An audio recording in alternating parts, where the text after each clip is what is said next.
The song is done, but I still have my rum. I'm drunk, I'm going home.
If you tell me, I will tell them that Tell Me is on. Did somebody say tell me? Then tell me about it. Tell Me with host Carlisle Powell. There are talk shows, and then there is Tell Me, your very credible source for information. Join us every Thursday night. You certainly won't be disappointed. Alongside Dr. Kelvin Daly. Panic and fear, uncertainty that is compounded by a leadership that appears unprepared, uncertain, and indecisive in dealing with the coronavirus pandemic. And Tulu Weeks. Until God gets a hold of our Premier's life and transform him, he will go from bad to worse. We are tired of playing politics. We need to see policies that will change the life of people, especially those of us in the diaspora. Tell me. Carlisle, I want all human leaders to rally for change. Every Thursday at 8 p.m., you can be a part of this conversation by calling 669-7312. That's 869-669-7312. Also available on WhatsApp. For From the Diaspora, 917-460-2187. Every Thursday night from 8 to 10 p.m. with host Carlisle Powell on 2020 Vision Radio and Facebook. Do you know what you're drinking? If you are drinking plastic bottled water, chances are you're consuming plastic contaminants, BPA, and other hormone-disrupting chemicals you cannot see with your naked eye. Those empty plastic bottles take up to 450 years to decompose. In the meantime, plastic bottles are polluting the environment. They are dangerous to the planet and our health. The safer solution is to acquire your own Kangen alkaline water filtration system, and you'll never have to buy toxic bottled water again. Help save the planet and drink clean water for less than the price you'll pay for acid plastic bottled water over the next few years. The Kangen technology is the world's most popular, most acquired water immunizer. For more information, you can call or WhatsApp us on 917-207-1307. That's 917-207-1307. Change your water, change your life. Pico, the way to go for residential, commercial, and industrial wiring, data, security, UPS and generator installation. When you need electrical work done now, done right, done at an affordable price, contact Finney's Electrical Company. Call or WhatsApp 665-1916 or email pico_1166@yahoo.com. Pico, the way to go. This 2020 Vision Radio 102.1 FM program is being simulcast weekly on the Caribbean Broadcast Network, heard on CBN Superstation 90.9 FM, Go Loud Digicel app, covering the entire U.S. and British Virgin Islands, and CBN TV on Flow Channel 101 and on CCT TV Channel 291. We do appreciate our U.S. and British Virgin Island listeners and viewers joining us for these informative and entertaining programs on 2020 Vision Radio and 102.1 FM. The views and opinions expressed on this program are strictly those of the participants and do not represent those of 2020visionradio.com or its advertisers. Tell me what you want, please. Tell me what you need. Tell me if I'm good enough for you, good enough for you. Tell me what you want, please. Tell me what you need. Tell me if I'm good enough for you, good enough for you. Tell me what you want, please. Tell me what you need. Tell me if I'm Good evening and welcome to all of our listeners who are tuned in and ready to go with us this evening on Tell Me. And God knows why on a Thursday night we always seem to have some kind of problem. There is this loud echo which I'm hearing. And that's Tulu's mic. Maybe somebody put up the volume on that a little bit too much. But good night, gentlemen. Tulu, how are you doing? I'm blessed. Another week has come again. I thank God for his grace and his mercy and for every blessing that we have enjoyed during the course of the past week. We are grateful for life and for sustaining us. Let me say good evening to my sisters, Sylvia. Sylvia is on island at this time. And also to Janet, Valerie. It's a while now I haven't seen Valerie. Valerie, how are you doing? Good evening, Kyron.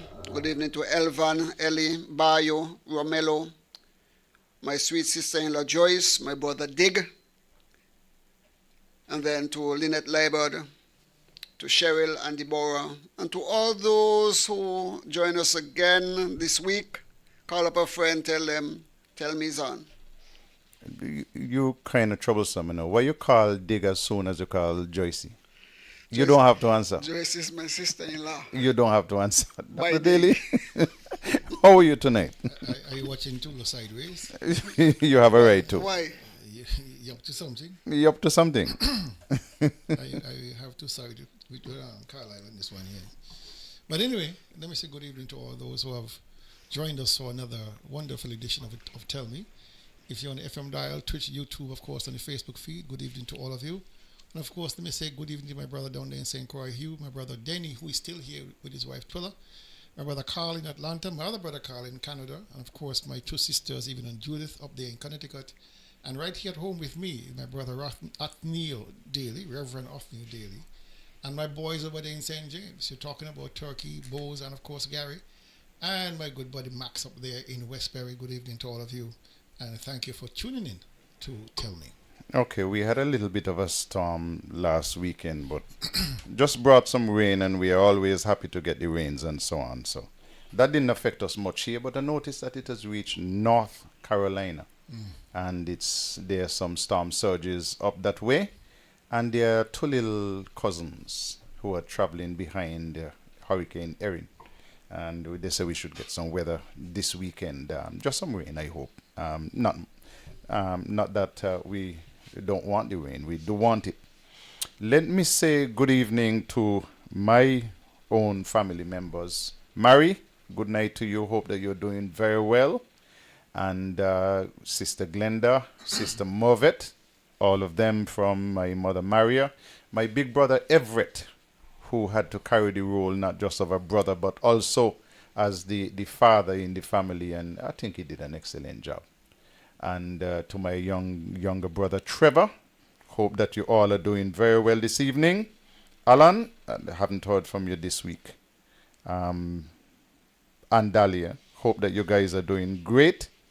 And let's now turn to the birthday section. We're in the month of August.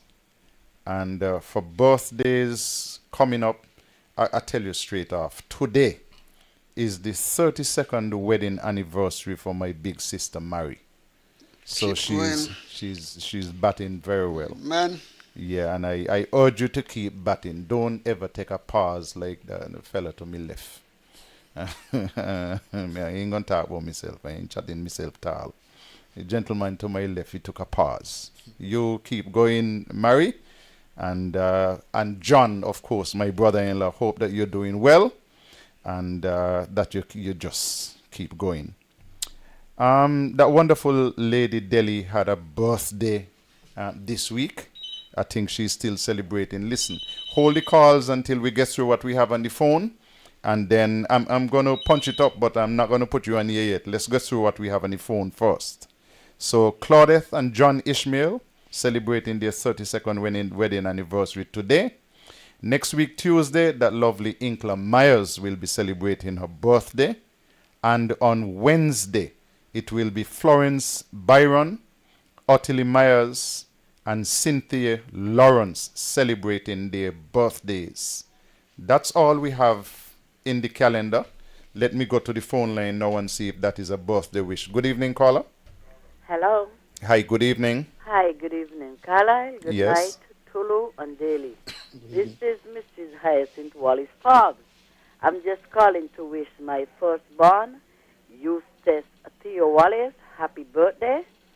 I want to tell him that I love him very much and have a good birthday. I also would like to say birthday greetings to Larette Bran Willis. She also celebrating today. Love you guys and enjoy your birthday. Thank you very Thank much. you. You're welcome. Where is Theo Wallace serving now? He's in the States. He's in New the York. diplomatic corps, I know. Yeah. I was so happy to meet him one time on a visit to Berlin. Oh, Yeah, thank thank you very much. Have a You're good night. welcome. You too. Thanks. Okay, so those are who we have on the birthday list, gentlemen. And I think we can now sing for them. Tony had a big birthday this week, too, no? Man, I saw it on the internet, and then I had to go something, and my echo is big. Yeah, I saw it on the internet. Tony looks very good for his age. Not a big party, too. Yeah? Yeah, I'm getting terrible feedback.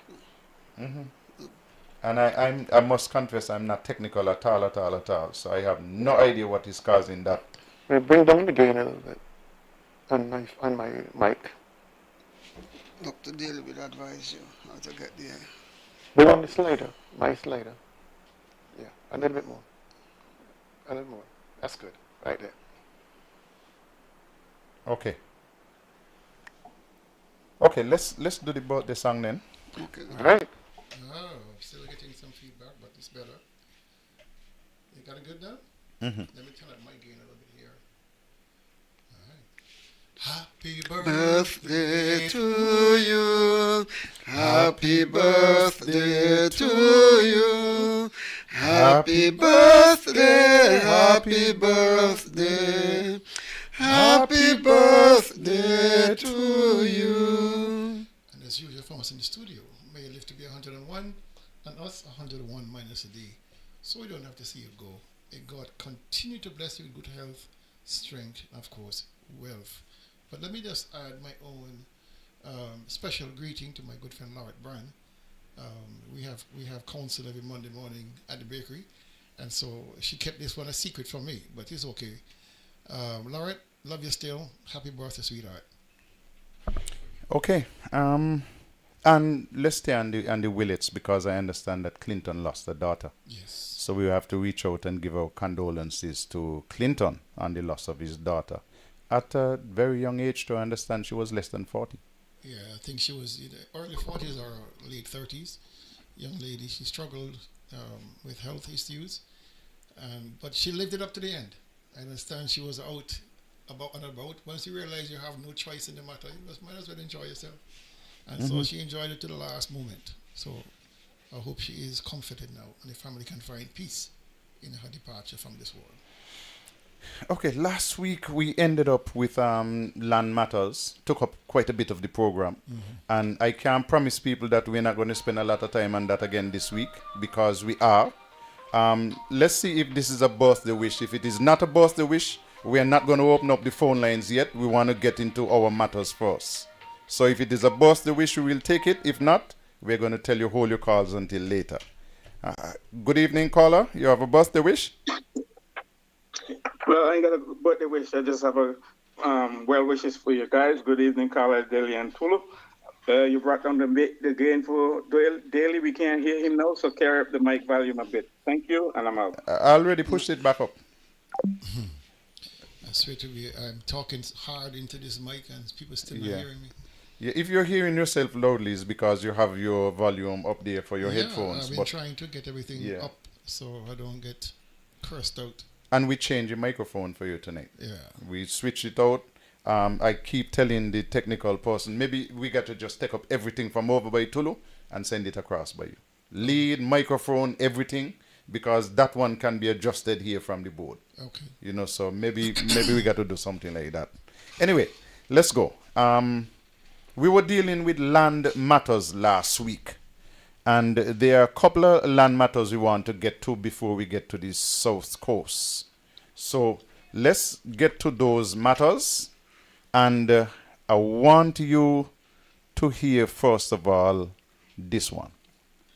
We paid what, $3.2 million there about for that property where the Wally Water Taxi facility is. Of course, the NRP paid $4 million for 20 acres of land up there at Van Sammer International Airport. Lands and a property that the people of Nevis occupied for 50 years or more. And so we always felt, and that is why no attempt was made to pay for land that we have occupied and owned. But anyway, that is another discussion. All I'll say, if they want to go and compare apples and oranges, it's up to them. But I'll say this further, that down here at Uwali, based on the numbers that I gave earlier of over 1.2 million passengers passing through that facility, I am telling you, we have paid for that facility over and over and over again. Do an average of $30 per passenger traveling out of Uwali Water Taxi Facility, and you'll get an idea as to what has been generated out there. Gentlemen, two things I want to address with that one. First of all, Daly, you keep trying to convince me that Alexis is not smart. And I got to look for Sim Daniel, because in an interview I did with him, he said, some people are educated, but their asses. I'm going to find it in Sim Daniel's voice, because I don't want to say that he's an ass. Let Sim Daniel say that some people are educated, but their asses. Why I say that is because Alexis Jeffers made it clear in that interview that we occupied the lands for 50-something years. And so we owned it. So we didn't have to pay for it. That's point number one. The second point I want to make is that Alexis Jeffers said, you want to compare apples and oranges. Well, in Nevis, we don't grow a lot of apples and oranges, the kind that white people does refer to. But we grow a lot of sosa, and we grow a lot of mango. So I prefer if he go back behind the sosa tree, go ahead. Sosa bush, go ahead. Why do I say this? Alexis Jeffers is comparing the 20.84 acres that the NRP bought from the Yarwoods, he said, for $4 million. And he's comparing that with the land that CCM bought from Jones, 1.004 acres of land. And he said that we bought it for $3 million. It was actually $3,780,000. So let's say 3.8 million. So where is the comparison? On the one hand, NRP got a fantastic deal, 20.84 acres of land for $4 million. And they went down there and paid Jones for land, including some in the sea, for $3.8 million. And then he's working out the maths and saying, do the maths, 1 million people pass through, $30 per person. Well, where did $30 come in? That is the money that you pay the boat. So you pay the boat and the government garnish the money. But I think Alexis was emboldened because his leader on a show said this before that. In fact, I will remind divisions that we had a shameful incident where some $4 million came from the SIDF. Passport CBI money. It did not come to the Navy's treasury in the normal course. No, it went to the Craft House. And from the Craft House, it is said that that money was used to pay the Yarwoods for the airport lands. I'm going to stop this boy right there. And I want to make the point that when the NRP lost the government, it wasn't long after the monies were paid to the Yarwoods for the lands. CCM came into office. I bet all you don't know that they had a commission of inquiry into the, well, not a commission of inquiry. They had an inquiry, an investigation into that $4 million that was paid to the Yarwoods. You didn't know? Very quietly, they investigated to see if anything was done wrong because they wanted to lock up Joseph Parry, Carlisle Powell, Roberto Hector, Dwight Cozier. They wanted to lock up everybody and anybody who had anything to do with the NRP cabinet. What did they find? That nothing was done wrong. But I want to back up a little bit because I was in the fortunate position as airport manager. And when the Ministry of Communications was headquartered just back of the post office here, upstairs, I used to come to the ministry and read through some files. And something that stood out and remains in my memory is a series of letters between a gentleman named Robert Llewellyn Bratcher and a gentleman named Douglas Yarwood. And in those exchanges, Douglas Yarwood made it absolutely clear that he was giving the lands to be used as an airport. Only as an airport. If the use changed, he wanted back his lands or he wanted to be paid for the lands. But while they were using it as an airport, he was willing not to take any rent. But he never said that the lands belong to the government. And Mr. Bratcher was kind enough to respond in his own eloquent way to say, we appreciate what you're doing for the island. We appreciate what you're doing for the development of tourism. And we acknowledge that the lands belong to you and not the government. Bratcher never made any move to acquire those lands. He was grateful that the Yarwoods were allowing the lands to be used free of charge for the people of Nevis to benefit from having an airport. And here comes this backside these years later to say, but the government own the land. We don't own the land. So what are you going to pay for them for? So is it how Alexis and CCM is thinking all the time? So they could come up by me then and say, hey, listen, you see that there? We want your property. And since, if they have been occupying a piece of land for you, anybody, I want you to get scared. You're going to have to tell them, listen, Starry, you can't use this anymore unless you start a parent. Because the argument by Alexis, which was started by Mark, is that the $4 million should not have been paid to the Yarwoods for their own property. But how we get so in Nevis? Nevis people have always been close to land. And you can't take away people's land without compensation. And when I listened to Alexis, I said, but here, Alexis, yes, they paid $3.8 million for 1 acre of land to Jones, the Jones family. But the Yarwoods should not be paid for 20.84 acres of land. $4 million. $4 million. I would have preferred if Alexis had said that the government overpaid or underpaid, but to say that they should not have been paid is really atrocious commentary on what he feels. So the people who now will be losing their land by the airport for the Vance Amy International Project, are those persons to be compensated?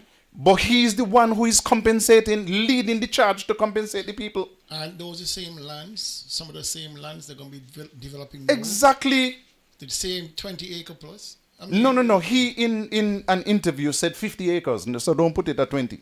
Okay. Somehow those lands are going to come up to 50 acres of land.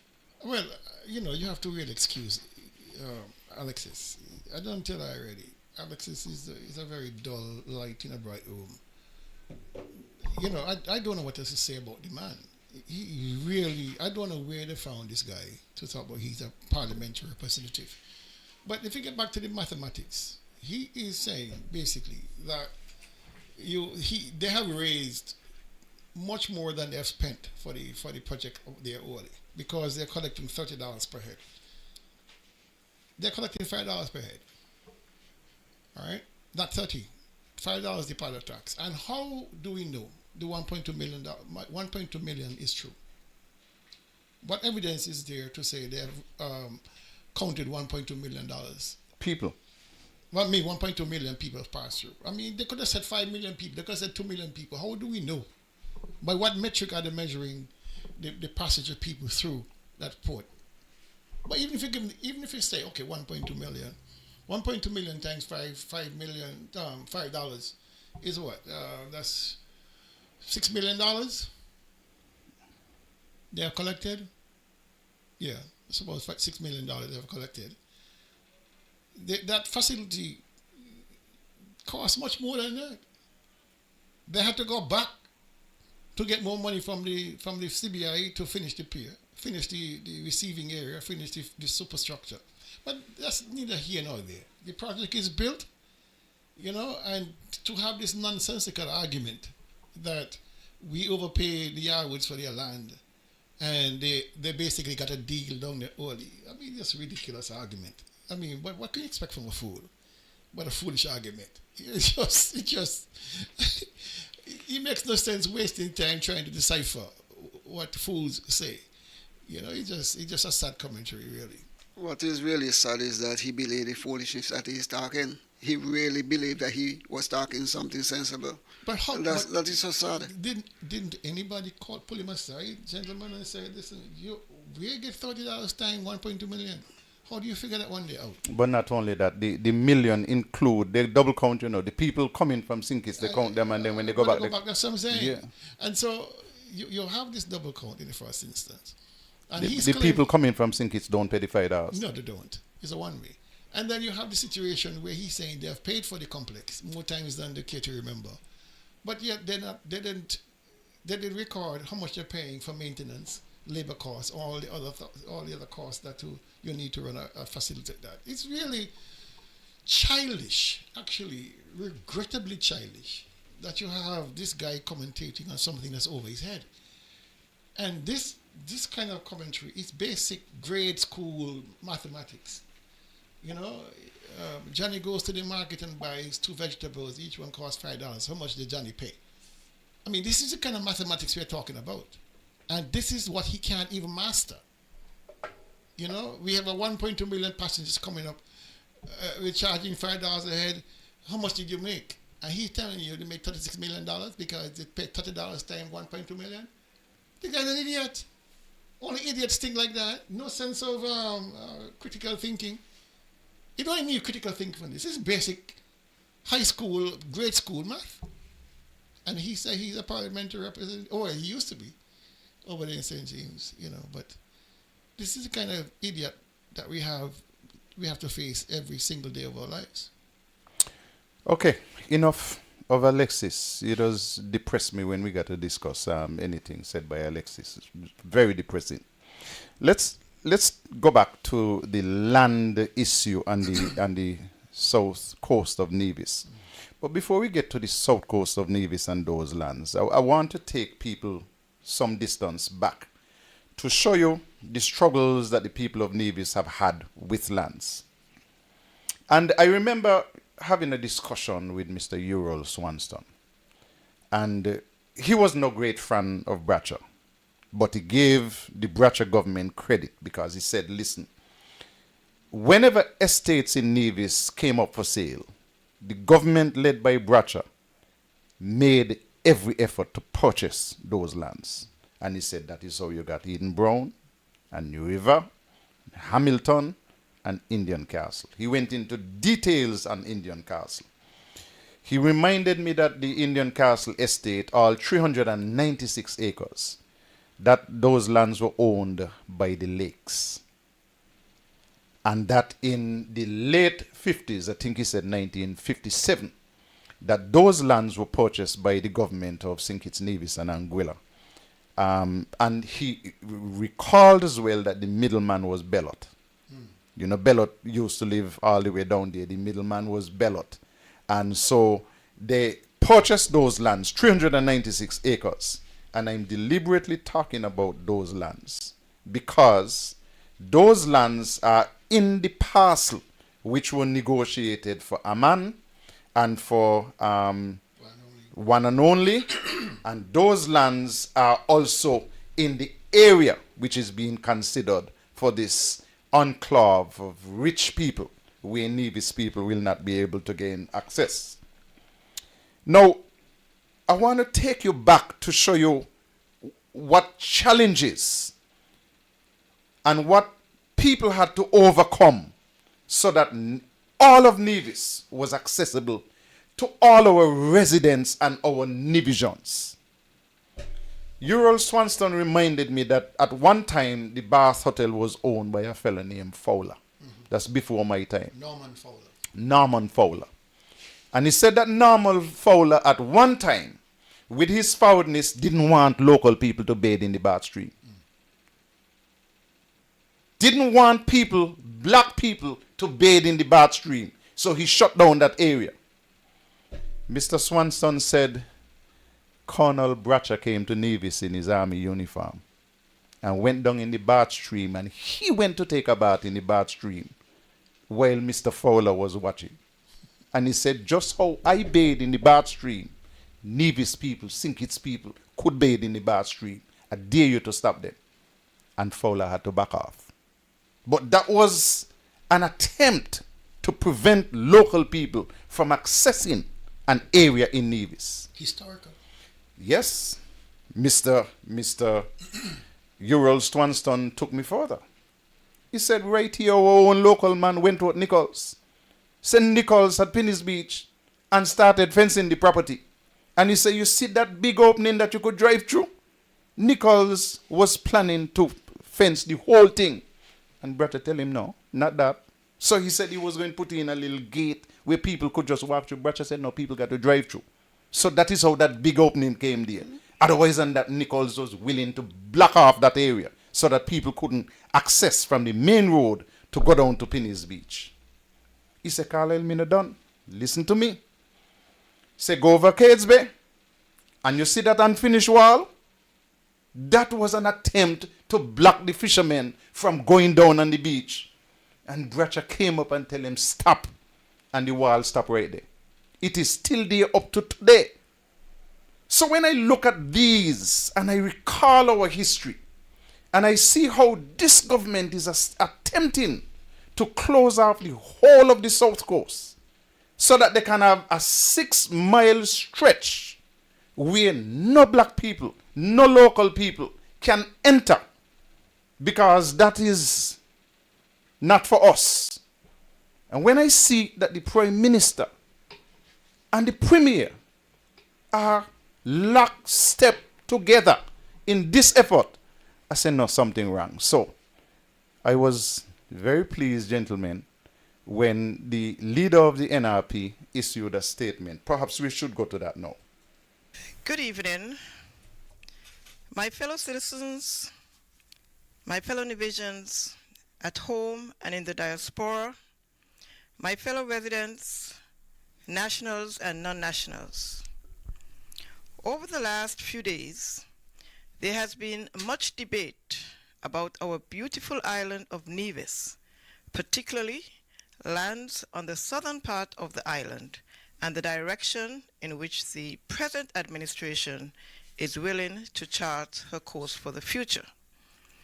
There is so much at stake for us and for future generations that no matter your political affiliation, I ask you to listen with a sense of urgency. In 1983, after 101 years, and after tough negotiations and many sacrifices, Nevis regained the right to self-administration as reflected in the Schedule 5 of the Constitution of the Federation of St. Christopher and Nevis. These legislative powers, among other things, include the right to make laws for land matters and the manufacture and supply of electricity. Regrettably, the present CCM-led administration seems to be in a hurry to gift those powers back to the federal government.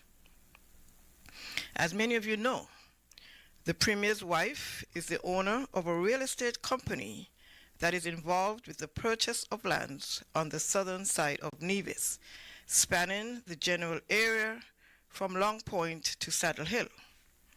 Now, let me say at the outset, there is nothing wrong with a realtor approaching landowners to purchase land, and there is nothing wrong with a landowner selling their land if that is what they want to do. However, no one has the right to harass you or force you into selling your land if you do not want to do so. For the record, my late father, Sir Simeon Daniel, owned land on the southern side of Nevis, and he gave clear instructions in his last will and testament that the land is to be sold. On that basis, when the executors of his estate were approached with a request to purchase that land last year, an agreement was negotiated to sell the land. Those were the wishes of my late father. As far as I can recall, there was nothing unusual or no reason to be concerned when the agreement was executed. Personally, I do not own any land on the south side of Nevis, and I am not selling any land on the south side of Nevis, as some rumors have been suggesting. In recent months, serious questions have been raised about whether there is a plot being hatched behind closed doors and in a shroud of secrecy to force landowners on the southern side of Nevis to sell their property. Landowners must be aware that with the special sustainability zone legislation passed in the National Assembly last week, if the Premier and the Prime Minister designate lands on the southern side of Nevis as a special sustainability zone, your land may be deemed as needed for a public good and taken without your permission. That is deeply troubling, and even more so because of the lengths to which the Premier is willing to go to acquire people's lands. In addition to providing the means by which the Premier can acquire people's land, the SSZ legislation gives the Prime Minister the authority to approve or disapprove special sustainability zones in Nevis, each with a minimum of 500 acres. But why should the Prime Minister hold such authority when our Constitution makes it clear that Nevis has the right to control its own lands? Why has the Premier surrendered this power, just as he did with our natural resources, such as geothermal? What concessions have been made? What deals have been struck in secret?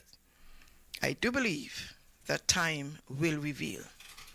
In the meantime, however, I must say loudly and clearly that I am not in support of any plan to give up our people's lands, whether to domestic or foreign investors, to develop Nevis in a way that shuts out Nevisians.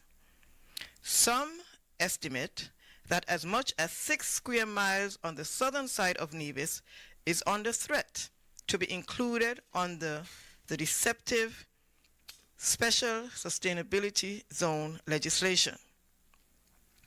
Imagine special sustainability zones in Nevis with their own brand new hospitals, brand new schools, police stations, and power grid, while the Premier cannot complete a hospital that has been under construction for 8 years to benefit the people of Nevis.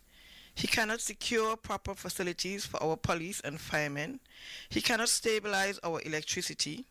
And he cannot build a community college for our young people.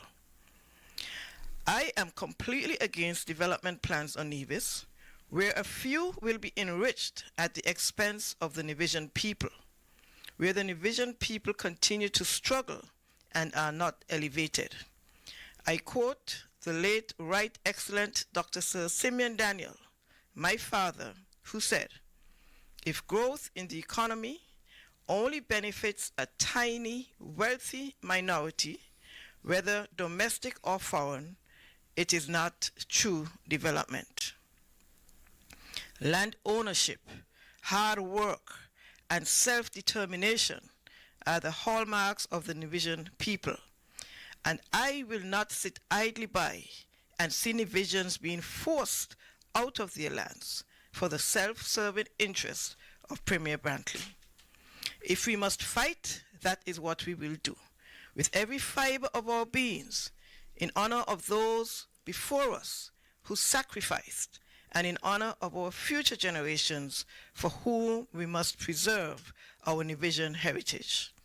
The Nevis Reformation Party will fight with every lawful means, through the media, through social platforms, through organized protests, and in the streets if we have to. We will not allow Nevisians to be locked out of our own island. The Bible tells us, though they plot evil against you and devise wicked schemes, they cannot succeed. For God knows the plans he has for us, to prosper us and not to harm us, to give us a future and a hope. I thank you for listening, and let us stand together. Let us fight together, and may God continue to bless us all and bless our beloved and beautiful island of Nevis. Thank you. That was the leader of the Nevis Reformation Party, the Honorable Janice Daniel Hodge. And gentlemen, let me show you.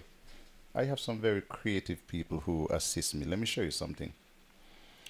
That's the area you're talking about, and I didn't even include the entire area. That does not include the entire area. That is just drawn from Long Point, heading down to Indian Castle. I know, Dr. Daly, you want me to put it all the way at Butlers. So we're gonna make the adjustment. We're gonna get it over to Butlers too. But let me show you this now, which I will put on the screen. That's the island of Nevis. And that is close to the 6 miles that they are talking about taking up. So you're essentially saying that from Long Point, heading all the way over to Indian Castle, we'll draw the line to Butlers later, but all the way to Indian Castle, some of the very best fishing grounds on the island of Nevis, you can go fish, Dr. Daly, because the people will have a lease on the seabed. They didn't say how far out, but if I am claiming a lease on the seabed, I don't want anything less than a mile out, especially if I have a 99-year lease. So that's the area you're talking about. And remember that these people, CCM, already sold originally to Newfound 1 square mile of Nevis. So you're talking about 6 miles plus another square mile. That's 7 miles. So you're talking Nevis effectively reduced to 29 square miles. So that's the area we are talking about. And that is why I put it in context from earlier so that people could understand that Fowler tried to stop Nevis people from bathing in the Bard Stream. And a Sinkit's man, Bratcher, came to Nevis and said no. That Nichols tried to stop people from accessing Chupinis Beach, the hotel, the area by the hotel, to go down on the beach, and Bratcher said no.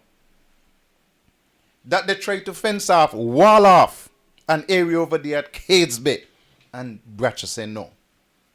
What Mark Brantley thought when he gave the Prime Minister all these powers, that Drew, who has not visited Nevis on an official trip in 3 years, going to say no?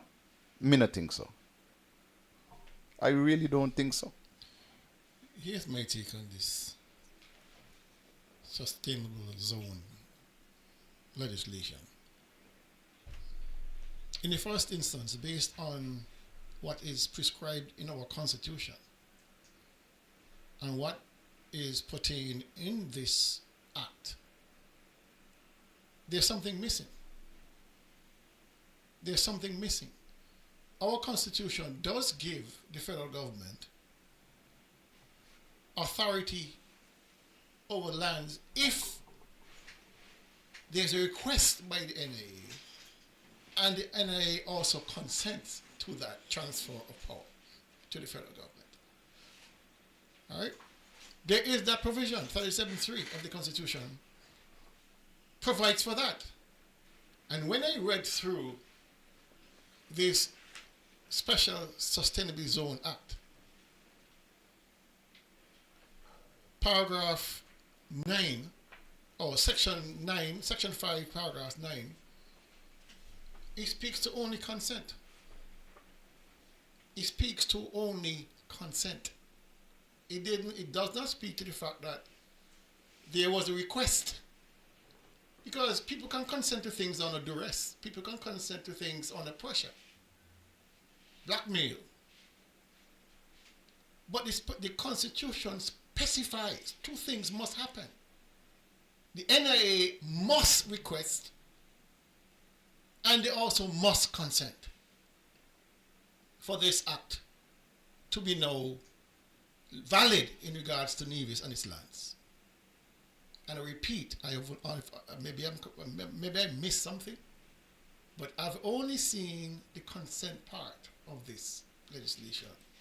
Perhaps they need to go back into the Parliament and amend it to put clearer language that the NIA, through the Premier, requested this intervention. I've not seen it. So as it stands, based on what the language is right now, this legislation is unconstitutional as it stands. But let's suppose for a moment they go back into the parliament, make the necessary amendment, and it becomes legal. What then? What happens after that? They now have a legal document that gives the Premier the power to ascribe to a certain geographic area the special sustainable zone designation. And through that designation, lands within that designated area can be taken from private individuals and be given to other private individuals or an investor. But there's a problem here, you know. And the problem is the one of a criminal nature. Because we all know that the Premier's wife is the primary agent for the purchase of those lands. She is the primary person, no doubt. And if the Premier does something like go into a parliament that activates this special sustainable zone, and whereby his wife benefits directly from his action, she's criminally exposed. She is criminally exposed. I wonder if he even cares if she's criminally exposed. But that is a fact. So I'm waiting patiently to see what the Premier would do next. Because I believe he was hoping, number one, that this legislation would go unnoticed. Can't have something like this go unnoticed when you're threatening to give away 6 square miles of navies. And so here we are at a crossroads. This is a real crossroads in our development, you know. Because this piece of legislation will transform Nevis. Seismically transform Nevis. Where we will become visitors to our own island. Trespassers if we choose to go over there in that area. Forever. Because once sold, it is gone. There are laws across the world that such expanses of land cannot be sold, they must be leased. But we have it here that they can be sold. But I want to see how brave divisions are when the Premier goes ahead and designates 6 miles of their island, of our island, to an interest foreign to us, for the benefit of him and his wife. Say it again. They will be benefiting financially from this.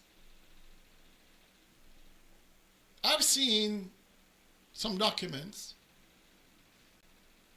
that show the areas that have been bought already, approximately 70 acres, millions of dollars spent already, or promised. I've seen where the cadastral maps that show where on Nevis, where in that area the lands have been secured thus far. Much of it is in the higher elevations, Fothergills, Hickman, Webb's Ground, Bachelor Hall, a couple pieces in Long Point. And what they're seeking to do now is try to entrap persons of land in the Long Point area going over south and offering them exchanges, ridiculous exchanges, for lands on the interior side of this land grab. So if you have an acre in Long Point, for example, they're offering you 2 in Webb's Ground or Hickman or Fothergills. But back to the point of this legislation, this is the most dangerous piece of legislation we are faced with as a country. St. Kitts is not immune. And at this point in time, I'm terribly, terribly embarrassed and ashamed to be in a federation where the federal authorities are playing football with Nevis, football with our history, football with our culture. We cannot sustain anything like this. We will be changed forever. We will be changed, and not for the better. Based on the type of development these guys want to have in this area, the so-called sovereign enclave, it means by default, Nevisians will not be welcome. It means they will have their own authority over there. They have this legislation affords them the possibility of building their own port, their own hospital, their own school, have their own water supply, their own power supply. Basically, a state within a state. Is this what we want? Anything this transformational need to be properly ventilated and not snuck into any parliament to be passed as if it doesn't have any consequences. This will change us. And it matters. This is not a hotel development where people go down there and you can go down for breakfast. You can't. This is not who we are as a people. And so Bradley and his wife and the rest of those treasonous colleagues in the cabinet who have yet to stake out a position on this matter, I mean, they need to be driven out of government for what they're attempting to do. But I'll stay there for now. Thank you very much. I'm going to play something when we come back from this call.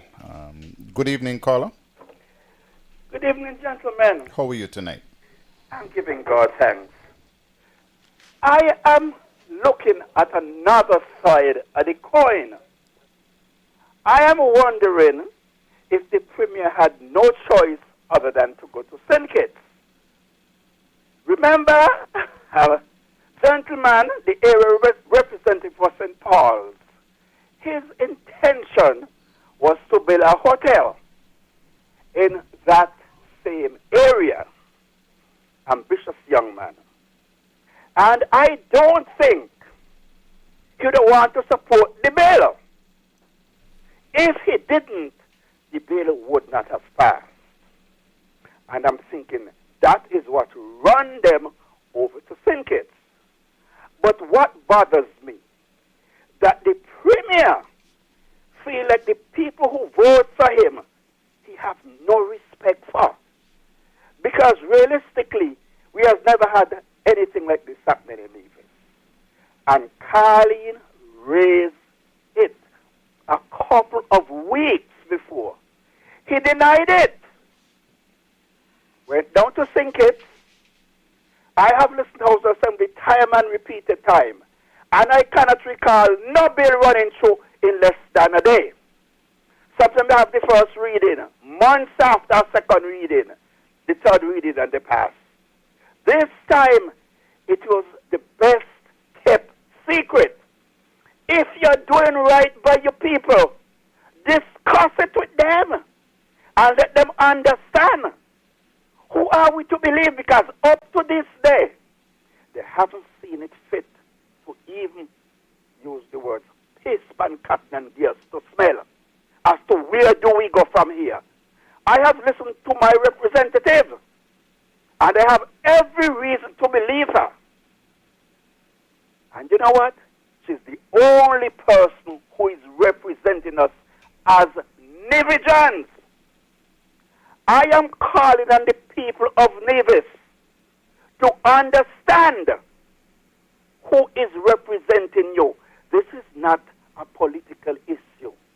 This is an issue for the people of Nevis. And you know what?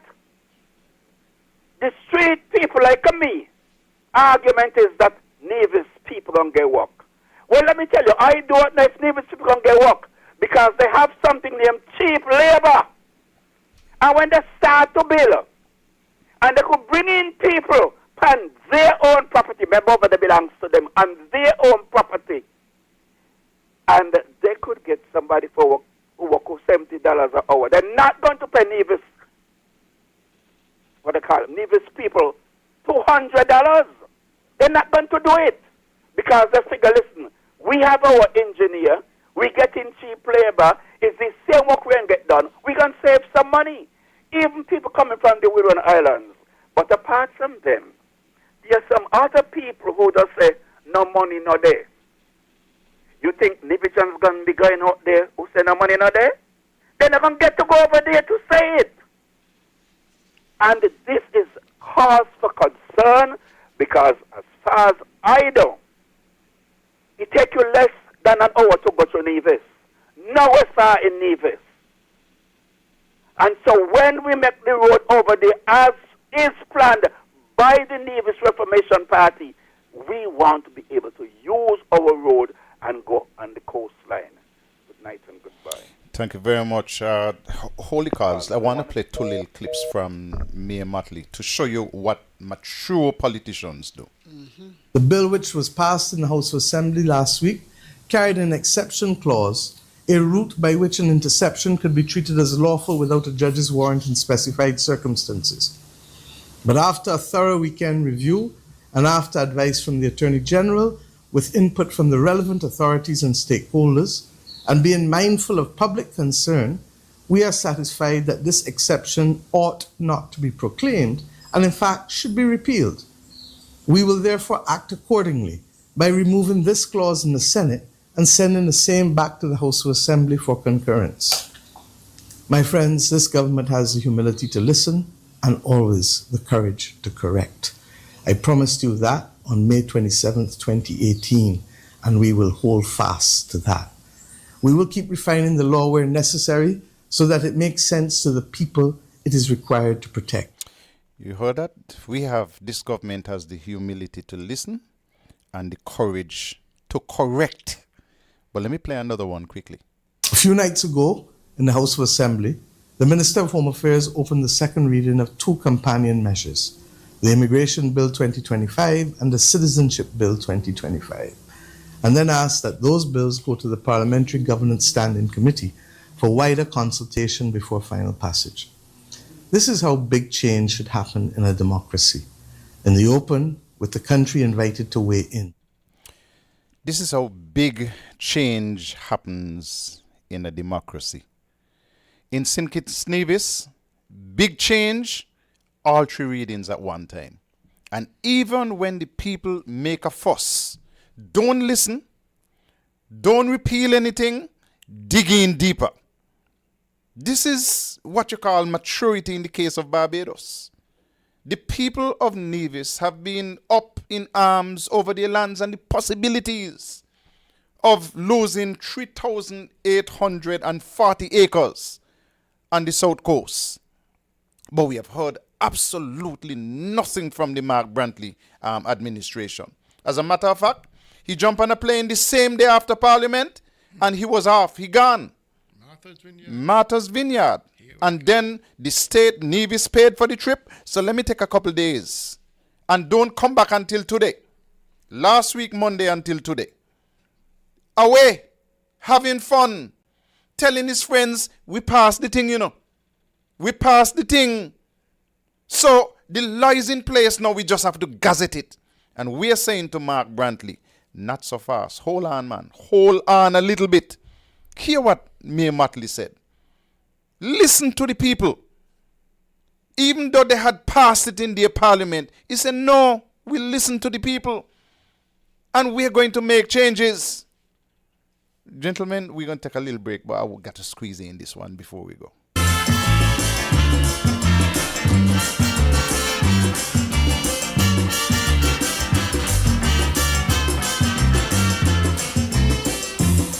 When the settlers came to this island, about 4 centuries ago, they worked them Caribs and Arawaks till they couldn't take it no more. Then they sent for us from Africa to do the bull work down here and exploit the land and we labor, fill their pockets and disappear. Now they coming back for the beads and clothes, and they want to buy all the land by the shores. Hold on to your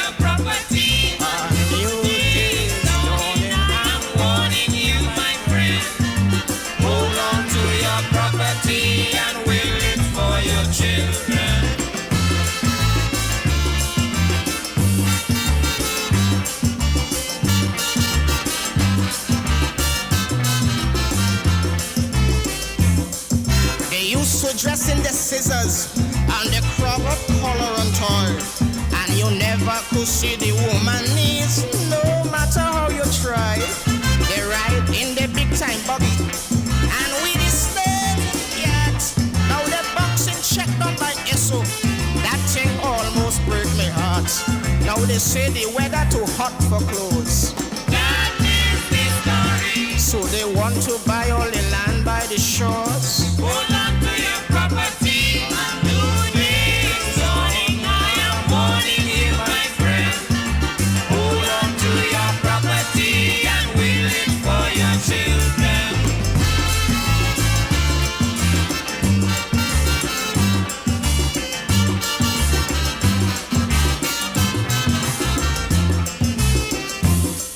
They used to own big plantations, 10,000 acres of land. And if your cow just bite a blade of grass, straight in the pond gone. But when they start to feel retribution, they had to pack up and run. Now they come in looking for sugar mill. They set a blasted son of a gun. Although sandfly have their foot in sore. They still want a plot or lot by the shore. Hold on to your property and you need zoning. I am warning you, my friend. Hold on to your property and will it for your children. And you need zoning. I am warning you, my friend. Hold on to your property and will it for your children. Pico, the way to go for residential, commercial, and industrial wiring, data, security, UPS, and generator installation. When you need electrical work done now, done right, done at an affordable price, contact Finney's Electrical Company. Call or WhatsApp 665-1916 or email pico_1166@yahoo.com. Pico, the way to go. Do you know what you're drinking? If you are drinking plastic bottled water, chances are you're consuming plastic contaminants, BPA, and other hormone-disrupting chemicals you cannot see with your naked eye. Those empty plastic bottles take up to 450 years to decompose.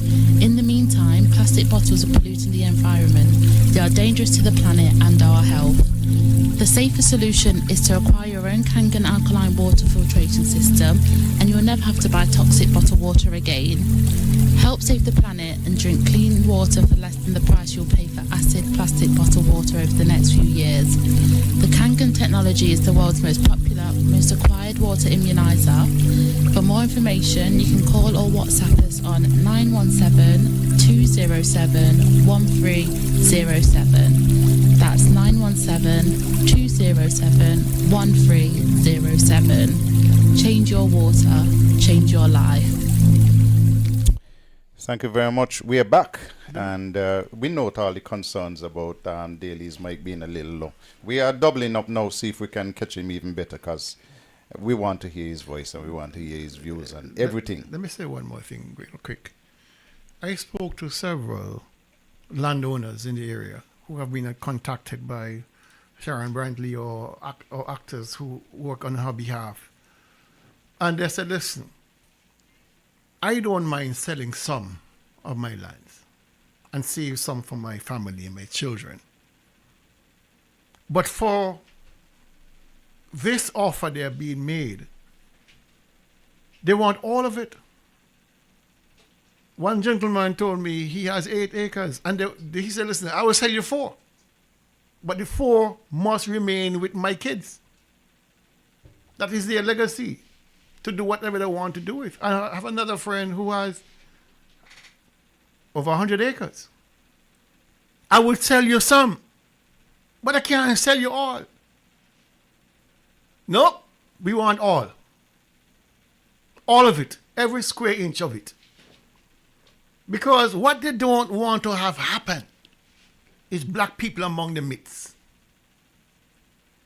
And this is what the premier of this country is going to go into a parliament and do to make sure there is no black ownership anywhere in that sector. The last time I checked, this is a black country. Black government, black administrators, black cabinet, I would think they'll be a little bit more sensitive about our history and not put money ahead of everything. But clearly I am wrong. Because if you are going to the parliament to delineate at minimum 500 acres to qualify for the special zone, and persons have said, I have no intention of parting with all of my land, I will give up a few acres. And you as the government say, to hell with you. We're going to pass the law anyhow. We're going to pass the law. We got bigger fish to fry. Because my wife going to get benefit from the sale of all these lands. And we'll roll off the horseback roll and Right, belly. I'm telling you. So this is where we at. Where the premier of this country has no regard for the rights of divisions and are willing to take those rights away from people who have land in the area and give it to some Belgian gentleman who wants to set up his own country. Well, if you want your own country, go Belgium. We have no room for you here. Not the kind of development. But that is what the intention is, because the premier is so vested in this thing coming through. It makes you wonder if money has been passed already, because he has gone to the lengths and breadth of going to the federal parliament to push this legislation. That is deep. And the Dr. Drew and his cabinet down there, some of them divisions. Congress Maynard, I call you out. You are division.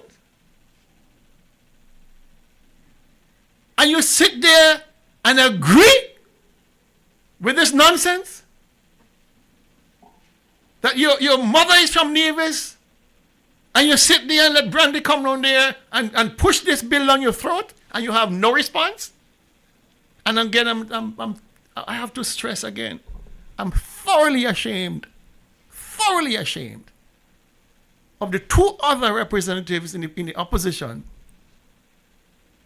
Sean Richards and the former Prime Minister Harris, for not showing up to defend this bill, to not ask the questions required to properly ventilate this matter in Parliament. Thoroughly embarrassed by it. It's unacceptable. There's a blackness over, a darkness over this whole thing that Premier Brantley and his wife wants to bring on upon us. One, I've heard persons say that they were approached by Sharon, and when Sharon cannot get through, she said others and them. And one person, or 20 persons said that they would have asked, what project do you want my lands to build on? What you want going to build on the land? And they were told, can't tell you. And when you are saying to us that you want 500 acres of our lands, minimum, at a minimum, and the people who you want the land from are asking you what you want my lands to do, and you're saying to them that I can't tell you, something is fundamentally wrong. But what we have here is greed. The premier and his wife are driven by a spirit of greed, and so they do not care about what happened to us, the people of Nevis. The premier and his wife could get up today and go to Grenada. She's a Grenadian. Has she made a proposal to her people in Grenada for a sovereign enclave? Has she been over there harassing her people in Grenada for their land so that they could have the sovereign enclave? I do not think so. And Dr. Drew and Denzel Douglas and the rest of them go into Parliament and sat down and signed off to take away our lands to give it to somebody else under the guise of some economic development. Something is wrong. Gentlemen, I tell you what stunned me. Colin Lawrence at the town hall meeting in Gingerland mentioned the name of Mrs. Brantley as the realtor who was involved. Don't have anything against Mrs. Brantley. She doing she work. And if she could make up some money, good, plenty money, go try to make your money. I just don't support what you're doing. Don't. At all. But when she mentioned Mrs. Brantley's name, the Premier got visibly upset. Very. Let's go back to that moment. I have to ask here because the average person don't know. We're hearing it. It could be a rumor and it may not be a rumor. And since we want to play games with words, since the real estate agency, right, that is being said to be dealing with the developer is Mrs. Brantley's agency, then I have to ask. Mrs. Lawrence, if that is some attempt to drag Mrs. Brantley's real estate agency, as you're saying, to your rumor mongering, then I ask you to desist. Miss Lawrence, hear me out. You asked a question. You have come to the town hall meeting. You have premised a whole debate tonight on some rumor that you say you have been hearing. I don't know how am I supposed to respond to that. I respond to facts. I respond to situations that we are aware of that are on the ground. Okay. If that were all of it, all of the story, and Miss Carlin Lawrence didn't have evidence that Mrs. Brantley was involved, I would apologize on behalf of Miss Lawrence. And I would encourage her to apologize. The Premier, Mark Brantley, is a crook. You got to understand that. Mark Brantley is a bare-faced, bold-faced liar. He sat there and wanted to jump all over Carlin Lawrence at the mention of his wife's name, Mrs. Brantley. Mark Brantley knows for a fact that Sharon Brantley and her real estate company is involved in calling people. And Carlin knew. But listen to me. If Carlin were a liar, I don't get in trouble too often. But anytime I get in trouble, I would hire Carlin. Because this is the most classical setup that I've ever seen in my life. Carlin, I take a bow. It look like every time I see you around, got to buy you a drink. Because she dropped the name Mrs. Brantley to see what that would invoke. And Mark came with his fake outrage. If this is an attempt to drag Mrs. Brantley, no. And people in the audience who hear this and that, that's enough. That means cut her off. That's enough. But poor this and that did not know what Carlin knew. So let's go again. Many persons are being contacted to sell their lands to the real estate agent that Mrs. Brantley is owner of, to my knowledge, or manages. And he had seemed to take special offense when I had to mention her name, but I could mention her name because I myself own a little bit of land in the area and was contacted by her. Now, in the town hall, I didn't expose that at a time, but I myself was contacted last year around April or so about if I would be interested in selling the land that I own there. And at the time, I said, well, if the price is right, that was my answer to her at the time, because she said to me that there was an investor that wanted to purchase some property. Now, bear in mind that at that time, we had no idea what exactly the investor or the investment was about. So I figured, okay, I have a piece of land and I might be interested in getting the cash. So I said, well, if the price is right, I was all ears, I was listening. And so she set up a meeting, a telephone conference with myself and a voice. It sounded like a Caucasian voice. And we had a telephone conference. And the person indicated to me that they were indeed the developer and they were wanting to purchase the land. And I asked 2 questions in that telephone conference, and none of them were answered.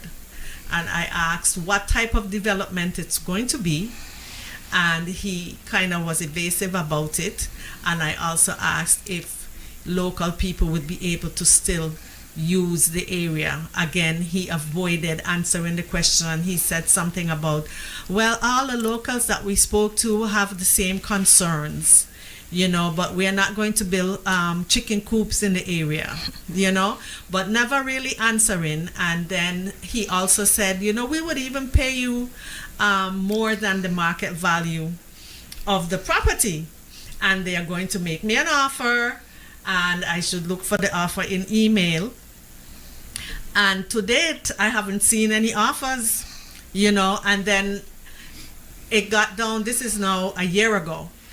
And then you start to hear from more and more people in the area that they're being called and they're being contacted, and different types of arrangements are being made. And then you got the news of this enclave that meant that, local people would not be able to access the area.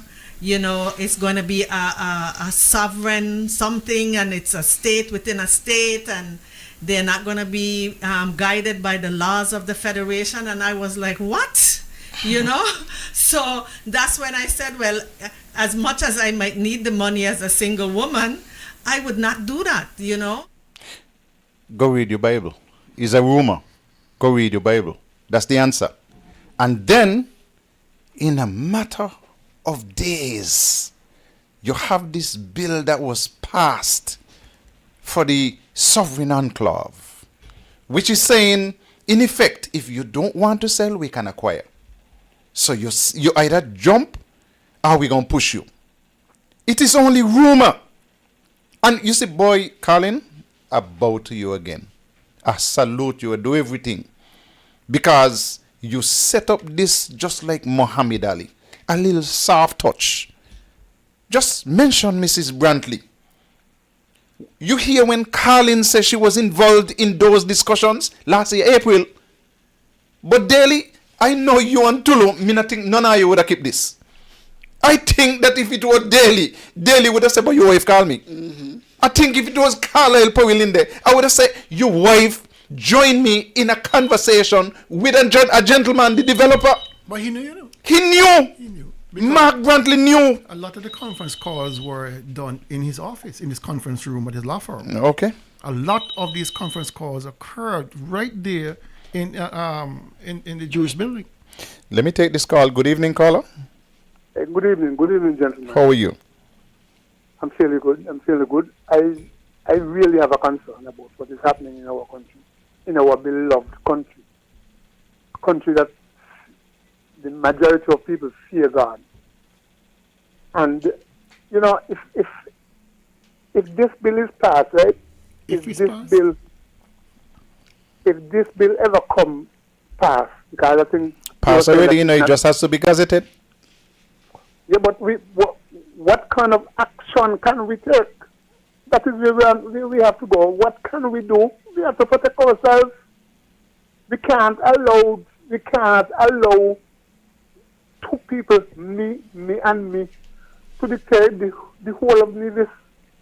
And if this bill is passed, what if my son say, look, I'm not selling Milan, but you want Milan buy. You don't necessarily have to be in that zone. And he decided, look, I'm not selling my land, I'm not selling Milan. But you decide, look, the bill is passed already, so I can demand that you sell me the land. These fellows, we have to get serious and decide what action we're going to take. We need to demonstrate to these people that Nevis is for Nevis. Thank you. Thank you very much, caller. Listen me. Mark knew. Mark very well knew. It takes a while to craft this legislation, eh? Yes. Yeah. And he knew all along when he was talking there. He knew exactly what was happening. What is he hiding? Hold on, gentlemen. Good evening, caller. Yeah, good evening to the listening public. A caller just to ask, what action can we take? What do you mean, what action can we take? What do you mean, what action can we take? You pick up tomorrow morning and we go down there when you go out and work and ask them to go to our place. When he go down now, we go down there behind him and ask him to go out of our place. And if he don't go, make him go. That's what we can do. Good night. Have a good night, caller. You wonder sometimes if this guy really believes that we are idiots, we are stupid people, or whatever it is. He believe it. But let us look at the present context of the land. If you, on this date, say next week, say the 1st of September, we do get the government moving against people's land, all right? And they're going to give them market price for it then. I mean, 4 years from now, when the roads going and the prices go up, you have lost money. So if people were holding on to land to get a better price because I hear roads are coming and development is coming, and you come and take it from me at a low market price. Somebody gonna make a killing. Okay then. Good evening, caller. Good evening. Good evening. Based on the two callers calling just now, what can we do? Follow up the second caller. You remember Mark Brantley to pick up Stone and Stone Douglas out with his wrong? I am not going to condone violence, but such action almost necessary. Okay? And then again, let's go back a little bit. Carlisle and Daly, we are in the same age group. I was born in the 60s. Guess what? I don't know enough about politics then to talk about Brexit. Because we used to sing a song, Great Unity of Ireland, meaning St. Kitts Nevis and Anguilla. But then it changed. Why it changed? Because the way I was feeling about Brexit, so angry, Nevis getting nothing. I believe that's the same way Anguilla was feeling. So now we have two islands, St. Kitts and Nevis. And it seems as though Mark want to split Nevis and send Great Unity again. People of Nevis, we are talking about Bradshaw, a hero, because that man has done something that Mark Brantley, whoever was there before, couldn't do. But here, we have a lady emulating the lady from Barbados, making a stand. And with her kind words, I could go deeper and go with bad words, but I won't do that, because he's not going to leave me there. We are talking about Brexit as a hero. Carlin and Daly, long after I are gone, people are going to be talking about Arya because Nevis is not listening. And Willen, okay, this one in Nevis will say, pick apple and orange and compare them. Compare what's going on right now to what's going on, what went on with Brexit. We love Brexit now. Carlin and Daly, when I are gone, they're going to love you now because Nevis people is not listening. But people like you and me, who not only listen to our own self, Mark Brantley can't fool us. I can't get no more right now. Thank you very much, caller. Listen, I want to tell you that people are listening. I went down to St. Kitts today very briefly, just duck in and duck back out before people realized that I was there. And the number of people who stopped me to say, I'm going to hear you tonight. It's amazing. People are listening, caller. And people are paying attention. And I tell you something. Maybe Dr. Drew and the Attorney General don't realize what they're doing, but they're setting the stage for Nevis people to aggressively go out against this bill that was passed in Parliament. I don't know. I know that Mark Brantley and the CCM people railed up Nevis people against Douglas more than once in 2013, not 2013, 2011. And again, before that, at the opening of the federal office in Government Road, I don't know if Mark can tell them got your stone. I can't recall that. But I know that they provoked Nevis people to anger. Good evening, caller. Good evening, Carlisle, Daly, and Tulu. Carlisle, I just want to lend my voice to this debate, this issue, because it's making me feel very uncomfortable. Apartheid in South Africa officially began around 1948 with the election of the National Party, and they implemented policies aimed at racial segregation and white supremacy. I'm mentioning this because I have a sense, a kind of feeling that we're we're about to set up a system in a small island where we will have racial segregation similar to what happened in South Africa. In South Africa, about 80% of the population is black. In Nevis, it might be a little higher. However, in South Africa, whites own the majority of the land in South Africa. Land with natural resources and minerals. I am seeing and sensing something similar can happen in Nevis when we want to give up 1/6 or 6 miles of our land. And I have to ask the question, why do our leaders and some of our leaders in the Caribbean are still hell-bent on giving up so much of our lands to foreigners, rolling out the red carpet to these foreign investors who are exploiting us in a different cloak and extracting what we have and leaving our people poor. Africa is not poor because Africa doesn't have any wealth. Africa is poor because of overexploitation by foreigners, the Europeans, and a host of other people. Are we setting up Nevis to become what Africa, South Africa, was during apartheid? I think Nevisians really need to think long and hard about this and to wake up. I do not understand that these foreign investors who come to our shores cannot obtain so much land in their own country, but they want to go into foreign countries to boast that they own an island.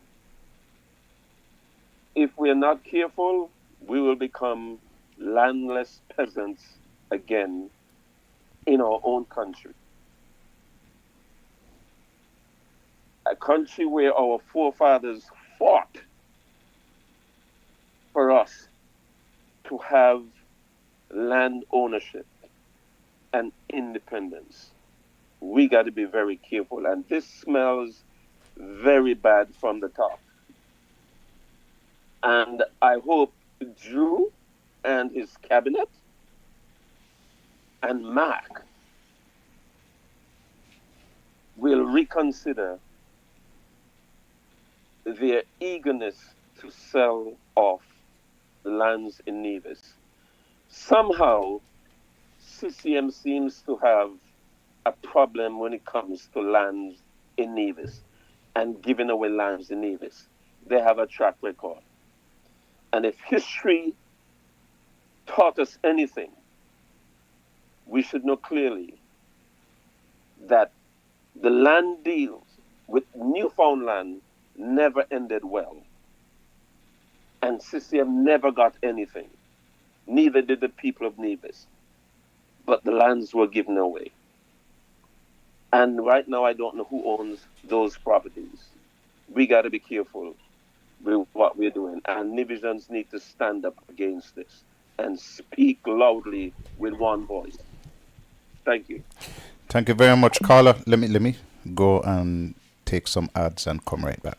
Pico, the way to go for residential, commercial, and industrial wiring, data, security, UPS, and generator installation.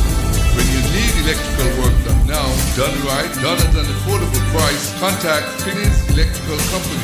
Call or WhatsApp 665-1916 or email pico_1166 yahoo.com. Pico, the way Do you know to what go. you're drinking? If you are drinking plastic bottled water, chances are you're consuming plastic contaminants, BPA, and other hormone disrupting chemicals you cannot see with your naked eye. Those empty plastic bottles take up to 450 years to decompose. In the meantime, plastic bottles are polluting the environment. They are dangerous to the planet and our health. The safer solution is to acquire your own Kangen alkaline water filtration system, and you'll never have to buy toxic bottled water again. Help save the planet and drink clean water for less than the price you'll pay for acid plastic bottled water over the next few years. The Kangen technology is the world's most popular, most acquired water immunizer. For more information, you can call or WhatsApp us on 917-207-1307. That's 917-207-1307. Change your water, change your life.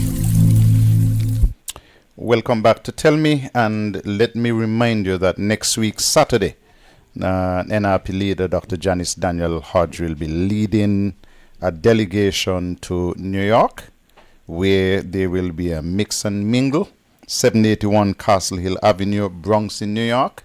Make sure that you come out. It's an early event. It's from 4 o'clock to 8 o'clock. It's Labor Day weekend, so you get you out, get you talking, get you mixing, and hearing the views of the NRP team that will be there in New York City. So that's next weekend, next week, Saturday. So you make sure that you're available. Gentlemen, that same area that we have been telling you about over there in Nevis. Let me take the call and then I'll come back to that. Caller, good evening. Caller, good night. Great night. How are you? Not bad. Confusing. Today, good night, and Sulu, good night. Good night. Yeah. Carla, help me with this part here. One, they say, so them, okay, the developer, some plenty nice come back on the phone here. We're hearing you loud and clear. So you try to go ahead. Right. Okay. Give me the 99 years lease. Mm-hmm. Who them a lease from? By the time, no, the 99-year lease is on the seabed, so that would be leased from the government.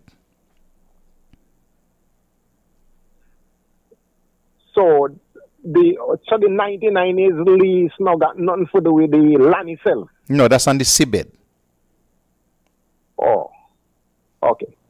And the first caller we're calling, he need for call back pertaining to one show on Van Radio.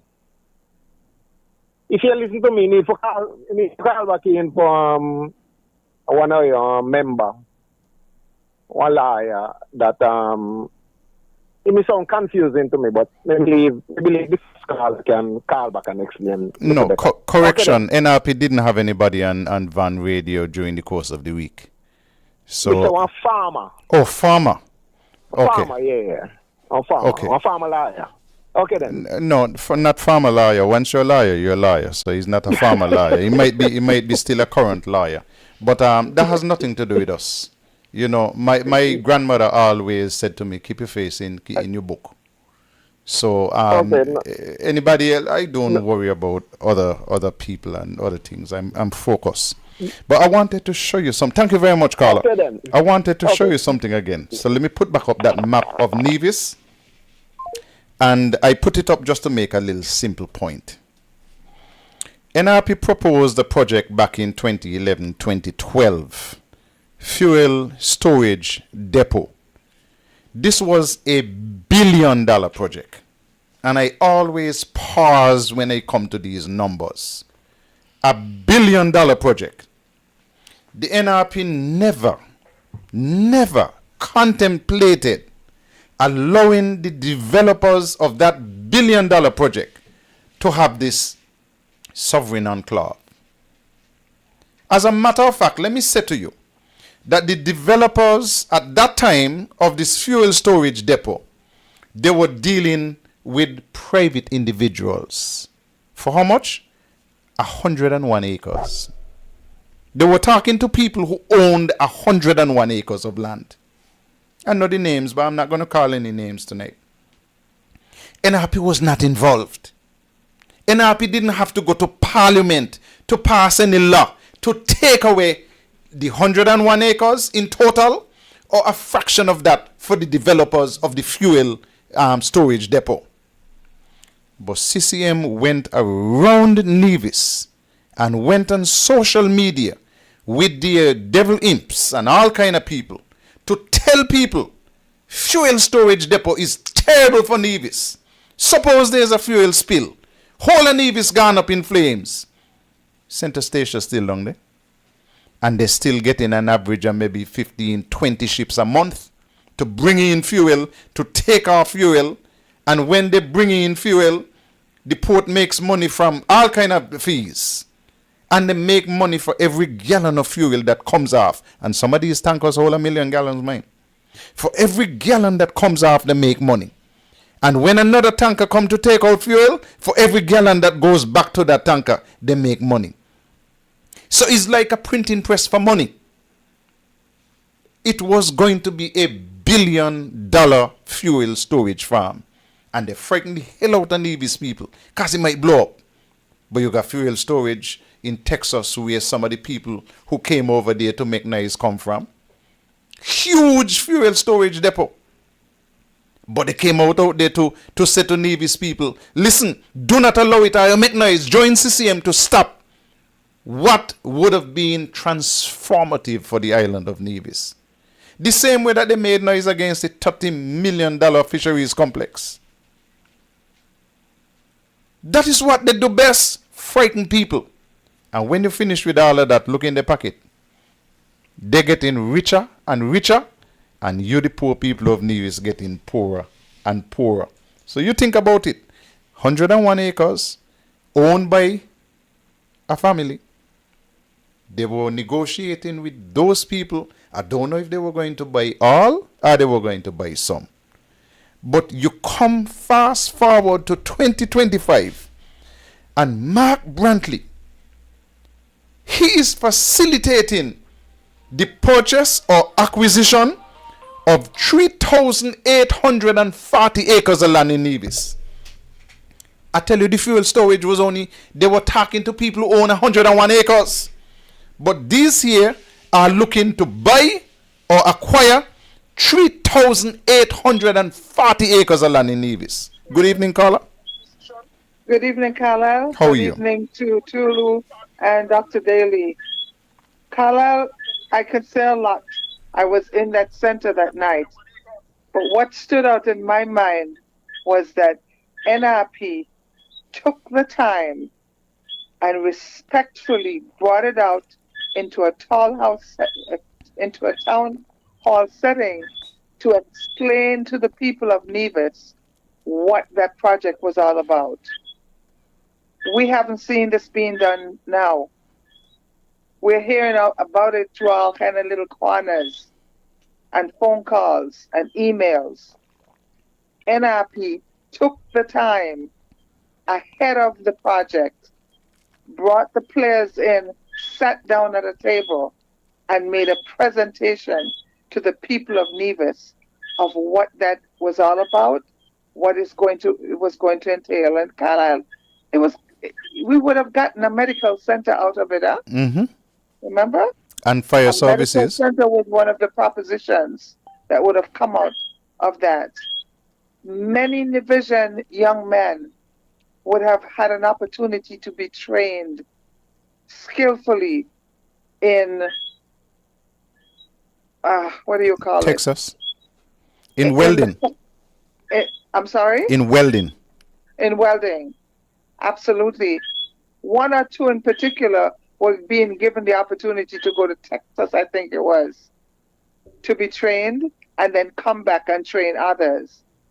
One of the things I recall, Carlisle, is that the numbers that they were calling for, Nevis didn't have that type of numbers to support that project in terms of workers, which means others were going to come here to work. And all of the people in the Long Point, the Bath Village, the Charlestown, and all those areas, whoever had any kind of rental properties to rent would have had the opportunity. The spill-offs from it, which were going to be tremendous. I don't know if you spoke about this, Carlisle, earlier, but one of the things I recall is that the airport that we're struggling with now wasn't going to be sleeping. It was going to be wide awake because the airport in Nevis was going to be supporting regional aircrafts to come here and refuel their aircrafts with the oil from that oil storage facility in Long Point. Like I say though, what was most important was NRP respectfully took the time to present it to the people of Nevis so we understood what was involved and what it was all about and what was going to happen with it. The powers that be on the other side came up with the foolishness and chatted a lot of nonsense. And here we are, 13 years later? And nothing has happened in Nevis since that. Have a good night. Thank you very much. Listen, before I forget, let me send out congratulations to all those students who got back their results. If you didn't do as well as expected, listen, just make sure that you register and write over the subjects so that you can have a second chance. Also, I want to say congratulations to our good friend here, Earl Nias. Earl has been operating up there at Ramsbury for the last 23 years. And this has been the best that they have done. They always do a fantastic job every single year. But this year is the most passes that they have had in their 23-year history. Said they had 42, they had 68 passes. And those were EDPM 42 and IT 26. So 68. And Earl, we wish you well. I understand that you already have a lot of people who are registering to take part in the next course that begins in September, and you deserve it because you do a fantastic job with the children and with the adults as well. Good evening, caller. Good evening again. Carla, I said this before, and I will say it again. You remember I told you when Mark Brantley won in Jessup, and he was doing his parade, I pull over the parade and shake his hand and congratulate him. Because such a can't even say the word right now. Such an eloquent speaker. I thought the man meant well.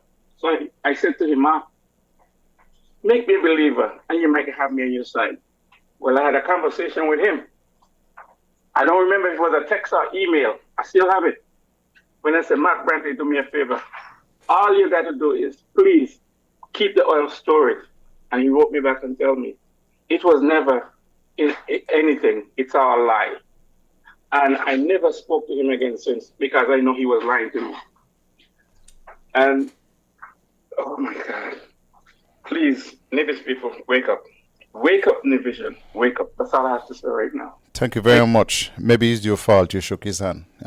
So you made him believe that he was onto something. Let me say before Daly comes in, because we're running out of time. St. Paul's, they still have this fantastic $10,000 raffle. And that will be drawn at Independence time. 5,000 goes to the winner of the raffle. So I want you to buy your tickets. I still have tickets. So $10,000, St. Paul's raffle. Make sure that you contact myself daily. I don't think Christian Tulu selling any, but daily and I have tickets. Also, I want you to remember that the youth arm, that they have a raffle as well. They have 42 prizes. That is going to be drawn Independence. 42 prizes. So you have 42 chances to win. And remember, we're turning 42 years old this year in terms of St. Kitts and Nevis. So those raffles are out there. Make sure that you participate and you buy your tickets. I have tickets for all of those raffles. And those of you in New York who want to take a chance, I bring in some with me. So make sure that if you contact me early, just in case you want to buy a lot or you want to contribute quite big, I'll have some with me. So, gentlemen, I don't think I want to get into anything new. I'm going to leave some stuff for next week so that we have some stuff for next week to look at. But Daly and Tulu, this land is you're not going any place. Let me say this. I want to just put this thing into a little bit of a context relative to the monies involved. Because just on the valuation of the land, you're looking anywhere from 400 million to 750 million for that land. Let me repeat that. The lowball figure for that acreage of land, the 6 square miles, is anywhere from 400 million to 750 million.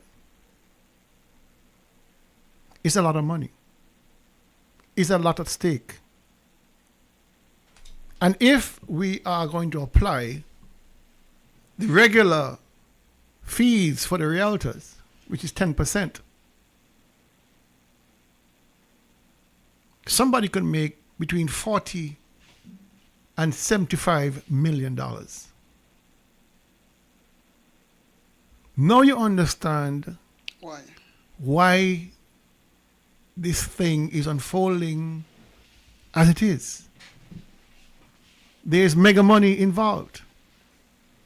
And legal fees is not involved yet? Legal fees not yet. Our people need to understand this is a one-stop shop. Okay. So if you as the realtor is going to take home 40 million for your share, then your children who are processing the alien landholder licenses and the other documentation, they're taking home their share. What is the premier getting? The wife, the husband. So you are looking at a prospect of between anywhere from $50 to $60 million in one fell swoop. This is the context at which we are looking at. This level of corruption and greed is unprecedented. This is out there. And so you can't fault the premier so much for lying and say he ain't know nothing about this. Is all rumor. Can't fault him for lying? No, I can't fault him because he don't smell the butter. I think you're on the low side with the valuation. Well, I think the 700 million might be the low end. Okay. Well, whatever it is, you're talking about hundreds of millions of dollars involved. Hundreds of millions of dollars. And people are salivating at the prospect of putting their hands on that money, getting a piece of it. One family. And the silence of the other members of the cabinet speaks to the possibility that they are also beneficiaries of this. Because when these guys come through, these investors, they're trying to contaminate as many people as possible. They're trying to corrupt as many people as possible. And so they may very well have a debit card somewhere that they can go and draw off their money when they feel like it.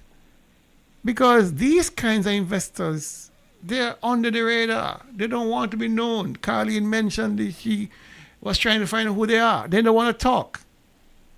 And other friends of mine who have been approached, it's like pulling teeth to figure out who these guys are and what they're doing. They don't want to be known. It's a dark world. It's a dark operation. It is a dark operation. Right? And so you have a situation, and we can't forget our good friend Mr. Bryan. Mr. Bryan has on record 5 acres in the same area that is under threat. 120 million EC Atlantic View Hotel development. What is he getting out of this? Is he going to sell just the land, or is he going to try to transfer the $120 million value to these developers? So everybody's compromised. It is a sad reflection of who we are, that in a government that is supposed to be looking at the best interest of the people of Nevis, everybody is just full in their pockets. And I guess it's a sign of the times that we have now moved beyond the regular levels of corruption to the stratospheric level of corruption. But I just want to give people a context of how much money is involved. A lot of money is involved in this whole endeavor. And it speaks to why the Premier is going to the lengths he's going to secure it. Drew, Douglas, Conway, and the others, they tried to kill Timothy Harris, claiming that he had his brothers and sisters and nieces and nephews in departments of government that was making money. But Drew, Douglas, and Conway, and the others sat in Parliament and passed a bill that clearly is going to benefit Brantley, his wife, and the Brantley family. And they had no qualms in doing this, knowing fully well that that family are going to benefit greatly from this project. Something is fundamentally wrong with us in this place. But Mark Brantley was able You ever heard the term, the enemy of my enemy is my friend? I think I heard you quote it several times. The enemy of my enemy is my friend. The SKNLP Labour government, as we speak, CNRP as the enemy. We are regarded as the enemy. What have we done to them but good? The enemy of my enemy. All right? And so they regard us as enemies. And so they will do anything to assist Brantley in his escapade to do what he's doing. So they assist the enemy to destroy the enemy. Yeah. We are perhaps a greater enemy to them than Brantley is. No, but it is what it is. Let's go to the Good evening, caller. Good evening. Carlisle, having stated all that Mr. Bradshaw stands for as the Premier of St. Kitts Nevis, where has this new Labour come from? Because you can't call him nothing less than New Labour. These not Bradshaw Labour. They got people in St. Kitts still voting Labour because of Bradshaw. But it has changed. Because this gentleman wanted, when it comes to land, he makes sure the people get land, have land, own land. And I don't think he was too fond of a certain race. And for us to see it happening, that the land going to be taken away, to be given to these people, this is a sad day. And I'm hoping that somebody would have a conversation with the Labour administration and remember their national heroes stand for something, and this too should stand for something. Good night and goodbye. Thank you very much. That's our last call for the evening because it's already 9:54. And gentlemen, tonight I want you to keep your eyes on the clock when you're doing your closing, so we get out of here at 10 o'clock tonight. Okay? That's it for our show for this evening. We have tried to keep the lands in focus. I didn't even tell you about the crony lands. Because you see, boys, CCM, when it comes to lands is something that always embarrasses CCM.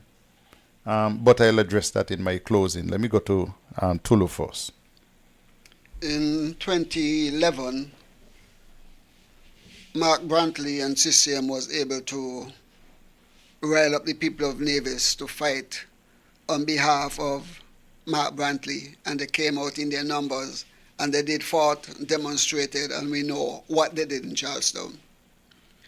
I'm saying to the people of Nevis, especially those who own lands in the area where Mark Brantley and Drew and the others went into Parliament to pass law that will potentially take away their land. I want them to stand up and fight on their own behalf, on the behalf of their children, understanding that these people has colluded in taking away your children's heritage for the benefit of themselves and their client from wherever the clients are from. Because their clients are so dark, and they themselves are so dark, that the clients cannot come forward and say, I am Tom, and this is what I want to do. And when the premier would have sat in this country and lied month in and month out in regards to this proposed development that they have, people, something is wrong. Please get up and fight for your right, fight for your children, fight for your children's future, or else not only are they going to take this 1/6, but they're going to come back, and wherever they see lands that they want, they are going to find ways and means to take it away from you and your children for their own personal benefit. Think twice, and act now, before it's too late. Good night. Thank you very much, Dr. Daly. 42 years after independence, we're having a conversation about the Nevis's autonomy over its lands. 42 years after independence, we are still struggling with electoral reform. 42 years after independence, we are still struggling with constitutional reform. We are not going anywhere. We are not advancing as a federation. And more conversations that I'm engaged with, persons who are aware of what's happening, aware of the umbilical relationship between St. and Nevis, are unhappy that we have not advanced as a federation. And are now clearly digesting the idea of a complete break. They go their way, we go our way. Because there is a rampant unwillingness by the federal government to address the concerns of Nevisians. It's as if they want to keep us in a subservient position. We are not advancing as a federation. We have had every opportunity for 42 years to make the necessary adjustments, and we have not done so. And it's not by accident. It is not coincidental. After 1998, the referendum failed about secession. All sorts of talk came down about constitutional reform. I challenge anybody. Show me one aspect of that creature that Nevisians were concerned about, where our destiny is determined not by us, but by others. Show me one instance where the federal government has said, listen, we need a true federal system if we are to have equity, not equality, equity in this federation. Nothing. Nothing. The federal government poses as the local government and St. Kitts, channeling the resources into their own constituencies, while we on Nevis have to suck it up. We have 2 elections on Nevis, they have 1. Twice to be tribalistic, twice to be weary of money controlling our elections. Nobody is willing to change. So we endure 2 elections while they have 1. Control of our defense, national security, foreign affairs, but we have no representative quantum in that argument. They choose who the ambassadors are, they choose who the commissioners are, they choose everything. 42 years later, we are no closer to equity in this federal arrangement. So where are we going? Another 42 years? Look at this legislation that was passed. Clearly coerced clearly designed to make sure our leadership in Nevis here, in the CCM, continue to dominate us. We are not going anywhere in this arrangement, my friends. And we need to have serious conversation about where we are going for the next 42 years. Anguilla left, they are prospering, we are still here and we are suffering. This conversation must be had. This conversation is necessary.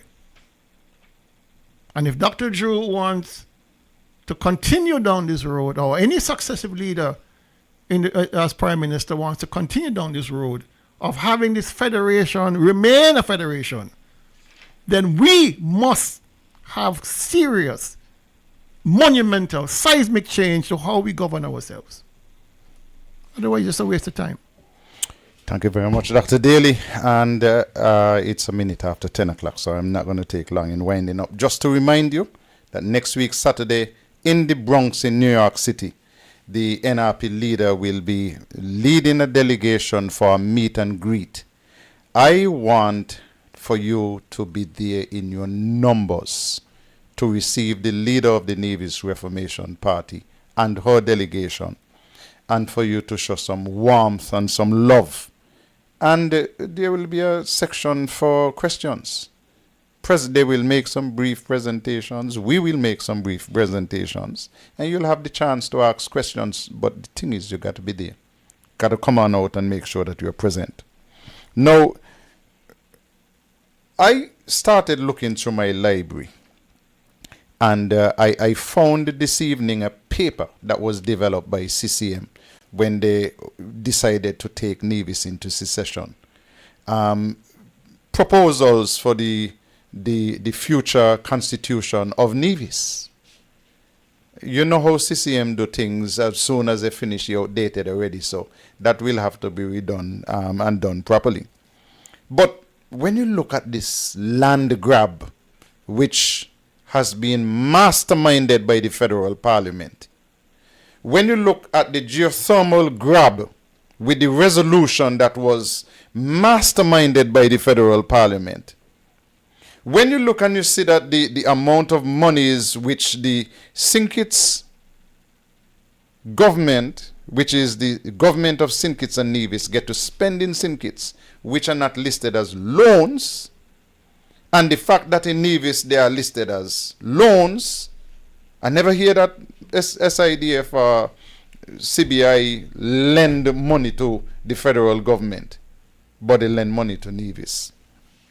When you look at all of these things, all of a sudden, I start recalling the 2nd of June, 1974, when Dr. Simeon Daniel led a secession vote here in Nevis. The tally from the vote, 4,183 for seceding from St. Kitts and 14 against. 99.67% of the votes said, let us leave. I want to tell you that if matters keep going the way that they are going, in that you see this geothermal grab, you see this bill to allow the federal government to have the sovereign enclave here in Nevis, they could sign off. Because you know that Papi Shaw going sign and say yes. And then he going to come and say it's the federal government. Do it. Gentlemen, if it continues like this, and you keep pushing the people of Nevis back against the walls, you're going to have another secession vote. The 4,183, Robert Llewellyn Bratcher said was null and void because there was no clause in the Constitution to the federation, well, it wasn't federation, St. Kitts and Nevis. There was no clause in the Constitution to cover that. But guess what? That is exactly why a fellow named Ural Swanston spoke in the federal parliament for 2 or 3 days. That is exactly why Ivor Stevens spoke in the federal parliament for 4 days. And parliament ended before the matter was put to a vote. 4 long, solid days. And Ivor Stevens said he felt he could have talked for 4 more. There is not going to be no lot of talking this time around. Nobody going to talk for 4 days. The laws have been changed. But if you keep pushing the people of Nevis with their backs against the walls, Nevis people will say, listen, we're better off by ourselves. I'm simply saying that if it comes to that, I would be one of the first persons to be telling people, hey, let us see if we can activate that 113 and look after ourselves. Because there is no way in hell that any government in Nevis should be giving up all of the legislative powers that we work so hard for and got included in Schedule 5. You remember there was a time when the federal government, the Sinkis Nevis government, said they don't want nobody from Nevis in the talks in England for independence because they're not talking what we want to hear. Nevis people had to raise money to get Sim Daniel to go to England.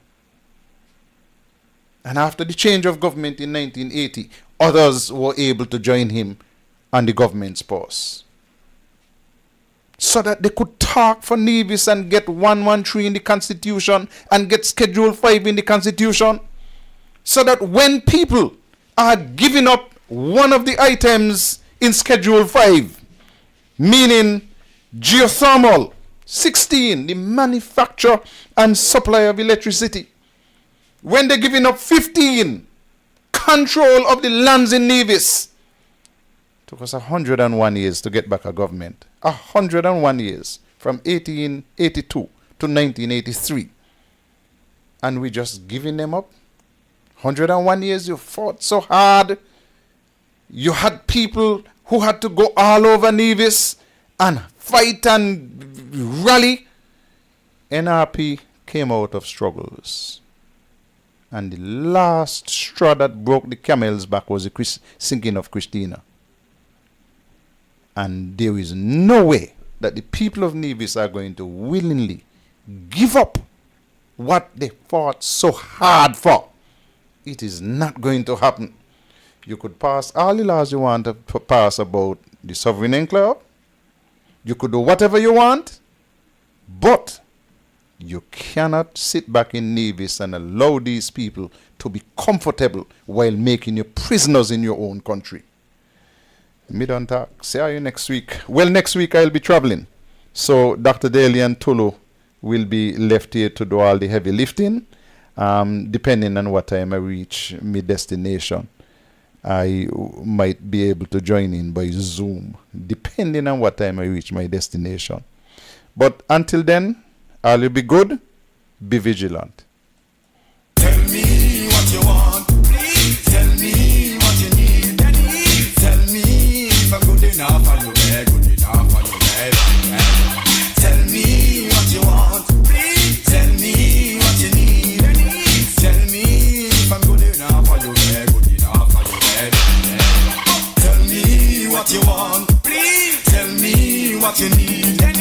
Tell me if I'm good enough for you, good enough for you, baby. Tell me what you want, please. Tell me what you need. Tell me if I'm good enough for you, good enough.